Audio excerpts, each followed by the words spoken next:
2026-yil 10-19 iyul kunlarida 58-xalqaro kimyo olimpiadasiga ilk bor O'zbekiston mezbonlik qiladi.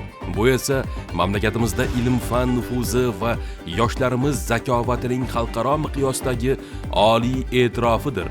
Bu shunchaki mezbonlik emas, bu 95 dan ortiq mamlakatlarning nigohi O'zbekistonga qaratilgani va uning ilmiy salohiyatiga berilgan yuksak bahodir. Ushbu olimpiadaning aynan O'zbekistonda o'tkazilishi yurtimizda yaratilgan ta'lim tizimi va kadrlar salohiyatiga berilgan yuksak ishonchdir. Ayniqsa bu nufuzli xalqaro tadbirning mamlakatimiz mustaqilligining 35 yilligi arafasida o'tkazilishi uning ahamiyatini yanada oshiradi. Bu yutuqlarimiz, ilm-fandagi yuksalishimiz va yoshlarimiz salohiyatining yorqin ifodasidir.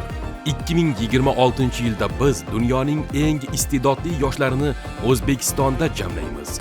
Bu nafaqat ilm-fan tantanasi, balki kelajak liderlarining global uchrashuvi bo'ladi.